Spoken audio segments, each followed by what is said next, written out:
सर्दियों के आते ही प्रदूषण की मार दिल्ली वासियों को परेशान करना शुरू कर देती है। अभी प्रदूषण का स्तर मॉडरेट स्थिति में बना हुआ है। वहीं पर आपको बता दें कि पर्यावरणविद का ये कहना है कि सर्दियों में हवा के आवागमन में ठहराव आने से प्रदूषण के कणों का निकास हो नहीं पाता है, जिससे प्रदूषण बढ़ता ही रहता है और सरकार को कड़े एक्शन लेने की जरूरत है, जिससे लोगों को बीमारियों से बचाया जा सके।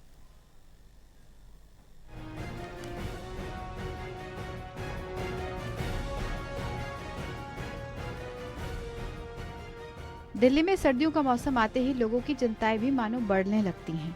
हालांकि ये चिंताएं बढ़ते प्रदूषण के चलते होती हैं, जो साल दर साल दिल्ली वासियों को परेशान करता है। दिल्ली में जैसे ही मानसून जाता है, सर्दियों का आगमन होता है, प्रदूषण की एंट्री भी राजधानी में हो ही जाती है। इससे लोगों को खासी दिक्कतों का सामना करना पड़ता है। पर्यावरण एक्सपर्ट मनु सिंह की माने तो उनका कहना है कि दिल्ली एनसीआर में जैसे ही शीत ऋतु शुरू होती है, मौसम में परिवर्तन शुरू हो जाता है।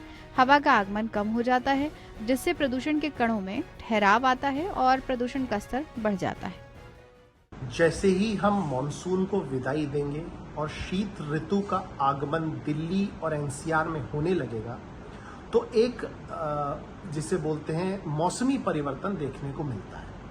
इसे एयर डोल्ड्रम की स्थिति कहते हैं, जहां वायु के आवागमन में ठहराव आ जाता है। जब ये ठहराव आता है तो जो प्रदूषक जो हर समय उत्सर्जित होते रहते हैं, उनका इधर उधर जो निकास है वो वायु के माध्यम से जो मौसम में होता है, वो इस मौसम में नहीं हो पाता। तो उस समय प्रदूषण धीरे धीरे बढ़ने लगता है। दिल्ली सरकार की बात की जाए तो सर्दियों में होने वाले प्रदूषण से सरकार विंटर एक्शन प्लान लेकर आती है। हालांकि पर्यावरण एक्सपर्ट मनु सिंह का ये कहना है कि सरकार को कड़ाई से इसकी पालना कराने की जरूरत है। इसी मौसम में कई त्योहार होते हैं, जिसमें दीपावली पर पटाखे जलते हैं, निर्माणाधीन सीटों पर काम होना, पराली का जलना, ये सब प्रदूषण के बढ़ने के कारण ही होते हैं, जिसके चलते एयर क्वालिटी इंडेक्स में 10 और PM 2.5 में बढ़ोतरी होती है। सर्दी से ठीक पहले विंटर एक्शन प्लान लेके सरकार आती है। हर काफी जगह पे कोशिश भी करी जाती है, लेकिन हम देख रहे हैं कि साल दर साल ये विफल होता है। इसके कई कारण हैं। एक तो इसी एयर डोल्ड्रम इफेक्ट के समय पर ही दिवाली जैसे उत्सव आते हैं, जब भारी मात्रा में पटाखे जलाए जाते हैं, कंस्ट्रक्शन एक्टिविटी होती है, निर्माणाधीन कार्य होते हैं, उससे भी PM 2.5 और PM 10 का उत्सर्जन होता है। साथ ही साथ यही समय होता है जब किसान पराली जलाते हैं, और पराली जलाने से भी अधिक से अधिक मात्रा में उत्सर्जन होता है ग्रीन हाउस गैसेस का और PM 10, 2.5 जैसे बहुत ही हानिकारक प्रदूषकों का।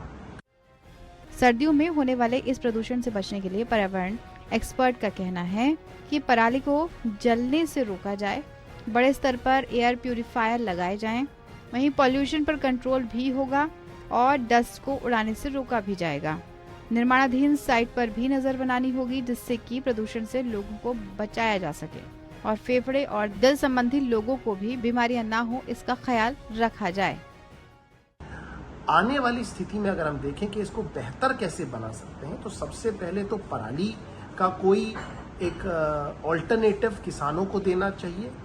दूसरा, दिवाली के पटाखों पर बैन है ही, लेकिन उसको भी हमें सोचना पड़ेगा कि किस प्रकार से हम बड़े इंडस्ट्रियल एयर प्योरीफायर्स लगाएं, किस प्रकार पॉपुलेशन पे कंट्रोल करें, क्योंकि जब तक पॉपुलेशन पे कंट्रोल नहीं होगा तब तक हम कुछ नहीं कर पाएंगे। और साथ ही साथ हमें इस बात का ध्यान देना पड़ेगा कि जो निर्माणाधीन कार्य जैसे भी हो रहे हैं, जिससे डस्ट निकलती है, उस पर कैसे रोक लाए, या तो छिड़काव हो या उन स्ट्रक्चर्स जहाँ निर्माणाधीन कार्य है उनको कवर करके रखा जाए। नहीं तो आने वाले समय में भी बहुत जाने खासकर फेफड़े संबंधित, दिल संबंधित रोगों से प्रदूषण की वजह से हमें खोने को मिलेगी। बता दें कि दिल्ली में अब मौसम बदलना शुरू हो गया है। सर्दियों की एंट्री अब होने लगी है, जिसके साथ प्रदूषण भी एंट्री लेता हुआ नजर आएगा। अब ऐसे में जरूरी है कि सरकार के द्वारा बनाए जा रहे प्लान को सख्ती से लागू कराया जाए।